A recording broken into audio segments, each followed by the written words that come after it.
welcome to my channel. It's Maru. Clean my kitchen with me. It's a mess today, but I want to get it clean. So let's do a little speed cleaning together. Hopefully it will motivate somebody to get up and do some cleaning.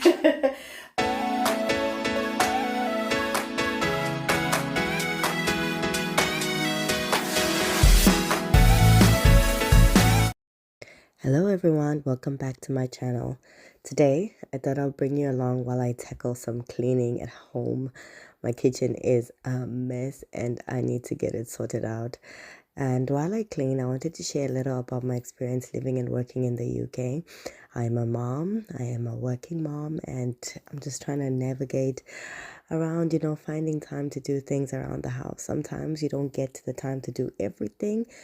But today, on days like this, I get to do a little bit of cleaning that I wish I could on other days. So grab a cup of tea or your own cleaning supplies and let's have a chat. So I moved to the UK together with my family. It's almost 2 years now. Adjusting to life here was definitely a mix of excitement and challenges.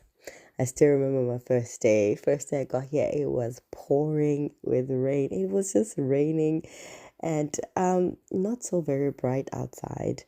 It was a little bit cold, and compared to where I was coming from, which is South Korea, I was like, oh my, it's a bit gray, but that's all right. But the warm welcome I got from some of the people here really, really helped me out. Working in the UK has been really interesting. One thing I've noticed is how much they value work-life balance. People take their tea breaks seriously here, all right? They deserve that cup of tea every now and then. And the variety of cultures in the workplace is amazing.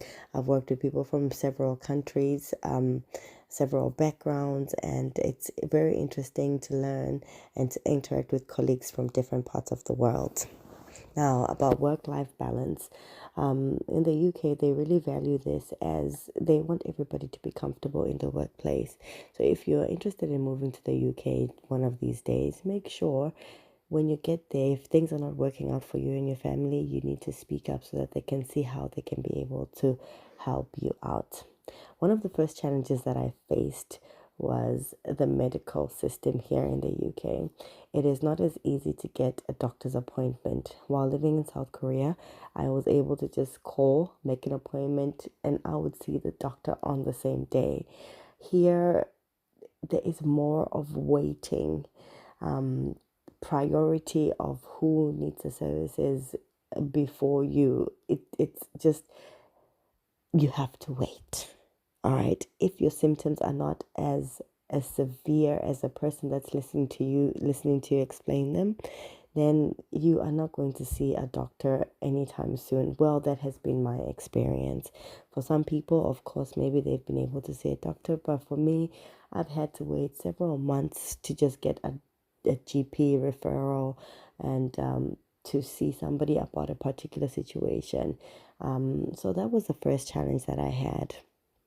The next challenge was like understanding the accents. I really thought I could speak English, guys, but no.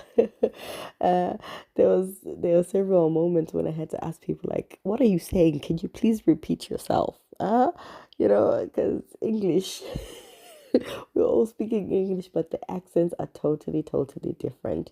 So that took some time to get adjusted to. Now, luckily, I didn't have to try and navigate the public transport system. When I first got here, we just got a car and then I used that for work. So at least the transport system, I know, is challenging for a lot of people, but it's there, it's convenient, and people are able to use it with ease. One of my favorite things about living here is how green and lovely this place is. I think because it is always wet and it is always raining. On weekends, we try to explore several parks with the kids. We go to church, of course, and it's nice to be driving around and seeing little villages and how they keep everything in their historic form. The history, the architecture. It's like stepping into a storybook. Like, honestly, guys, the UK, I don't know what it is about this country, but they do not change a lot of the things that, like a lot of the buildings. they would rather keep things the way that they were, and that's something that is really precious. All right, so guys, that's it for today. If just enjoy the rest of the video. Thank you for listening to this. Thank you for hanging out with me while I share a bit of my journey in the UK. If you're interested in hearing more about the UK, please do let me know in the comment section. Let's have a chat, and don't forget to like, share, and subscribe for more content. I will see you guys in another video.